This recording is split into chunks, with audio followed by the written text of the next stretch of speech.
মধ্যপ্রাচ্যে চলমান যুদ্ধবিরতির মধ্যেও উত্তেজনা থামছে না। বিশেষ করে লেবাননে ইসরায়েলি হামলা অব্যাহত থাকায় পরিস্থিতি আরও উদ্বেগজনক হারে বেড়ে উঠেছে।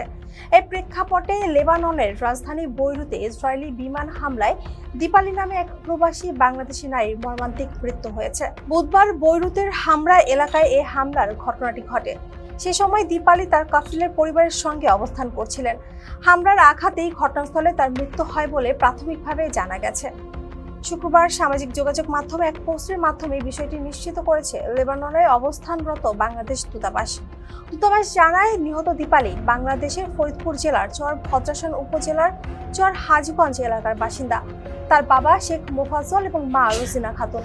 দূতাবাস মরহুমার মৃত্যুতে গভীর শোক প্রকাশ করেছে এবং শোকাহত পরিবারের প্রতি আন্তরিক সমবেদনা জানিয়েছেন।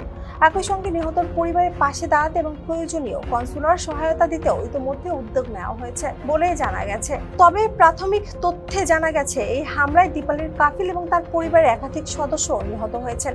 যদিও এ বিষয়ে এক স্থানীয় প্রতিবেশীর বরাতে পাওয়া গেছে তথ্যটি, তবে বিষয়টি এখনো আনুষ্ঠানিকভাবে যাচাই বাছাই করা হচ্ছে বলে দূতাবাস জানিয়েছে। এদিকে স্থানীয় পুলিশ সূত্রে জানা গেছে, নিহত দীপালির মরদেহ বৈরুতের রফিক হারের হাসপাতালে সংরক্ষণ করা হয়েছে। মরদেহ শনাক্তকরণ এবং দেশে পাঠানোর পরবর্তী প্রক্রিয়া সম্পন্ন করতে বাংলাদেশ দূতাবাস সংশ্লিষ্ট লেবাননের কর্তৃপক্ষের সঙ্গে সার্বক্ষণিক যোগাযোগ রাখছে। মধ্যপ্রাচ্যে চলমান সংঘাতের প্রেক্ষাপটে বাংলাদেশি প্রবাসীদের নিরাপত্তা নিয়ে নতুন করে উদ্বেগ তৈরি হয়েছে। বিশেষজ্ঞরা মনে করছেন, পরিস্থিতি দ্রুত স্থিতিশীল না হলে এই অঞ্চলে অবস্থানরত বিদেশি নাগরিকদের জন্য ঝুঁকি আরো বাড়তে পারে। এতক্ষণ সাথে ছিলাম আমি সম্পাদক। সাথে থাকার জন্য ধন্যবাদ।